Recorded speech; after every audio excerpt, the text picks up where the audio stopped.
How to flip any objection into a sale, the close method. If you are getting hit with a ton of objections on calls, let me stop you right there. It's not a bad thing. Objections aren't rejection. Your prospect is interested, but they're unsure. Most sellers, they panic, they push back, or they freeze. And that is exactly why they lose deals. Today, I'm going to show you how to flip any objection into a sale using my 5-step close method.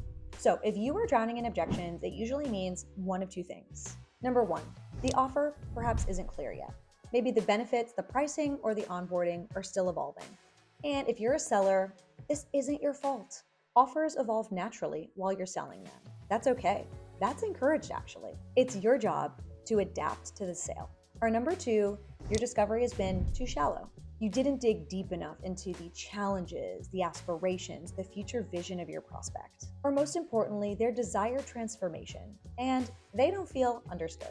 Either way, the skill that saves you is the same, knowing how to flip any objection. And that's where the close method comes in. Let me break it down step by step. Step one, calm and validate. So the fastest way to lose any deal is to fight an objection too quickly.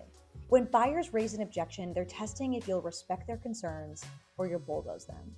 And if you jump straight into defending, you break trust. Validating slows the conversation down, and it makes them feel heard, which lowers resistance.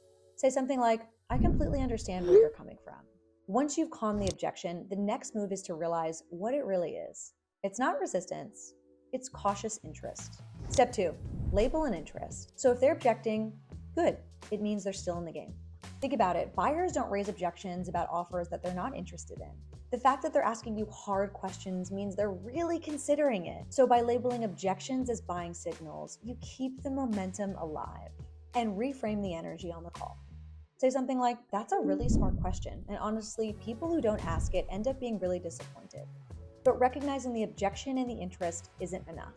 You need to dig deep beneath the surface and realize what's actually driving it. Step three, open the root. Every objection has a root cause, and if you don't uncovering it, you're negotiating with smoke.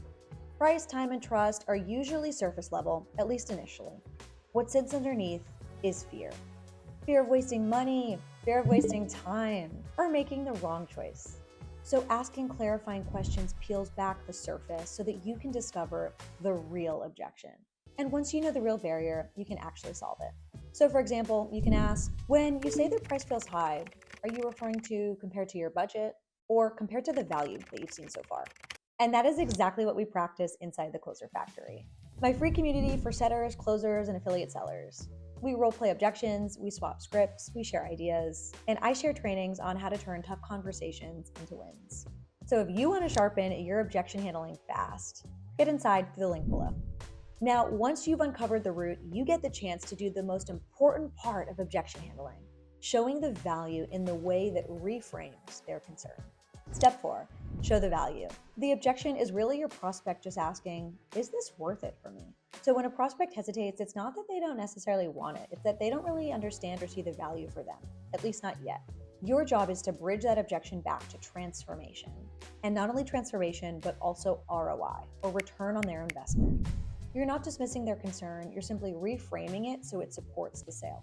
You can say something along the lines of, that's exactly why clients choose our program. It's so they don't waste months or years figuring it out the hard way. So once you bridge it back to value, the final step is to connect the dots back to their goals and close with alignment. Step five, end with alignment. The easiest way to close is to remind them of the future that they said they want. So at this stage, you bring them back in their own words.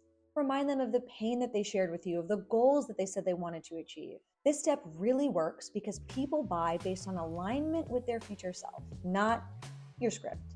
An example can be, you told me your goal was X. So if this could help you hit that goal in 90 days instead of 9 years, would it be worth it? So before we wrap up, let's pressure test close against the 3 objections that you'll hear most: price, time, and trust. And I'll show you the exact language and the tone for each. Price objection. I completely understand. And the fact that you're concerned about the price shows me that you really think thoughtfully about your investments. Most clients feel the same way and realize that the cost was really staying stuck. Would it help if I showed you how this pays for itself within the first 2 to 3 weeks? Time objection. Totally fair. Your time is super valuable. What most clients realize is that this program or this solution actually gives our clients back time by giving them a proven framework. Let me show you how it fits without adding more work to your plate. Trust objection. I hear you, and you should be careful who you trust. So here's why people trust us. Then you would insert some social proof. And remember, my role isn't to push you. It's to make you truly succeed. Would you like me to walk you through how we can support you step by step? So whether it's price, it's time, or trust, the pattern is always the same. Calm, label, own. Show, and end.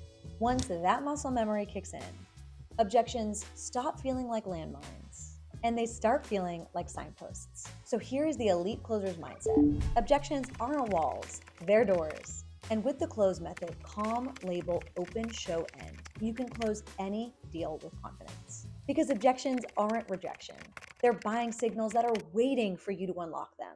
And once you truly master this, you don't fear objections. You welcome them because you know that every objection is one step closer to the sale. So if this gave you a new way to look at sales, hit the subscribe button below. Every week, I drop real-world sales strategies. I drop live examples and behind-the-scenes sales strategies that I've used to close $10 million in deals. So if you want to sharpen your sales skills, land better offers, and build a sales career that's stable and scalable, make sure that you subscribe now, because the next video could be the one that changes the way that you sell forever.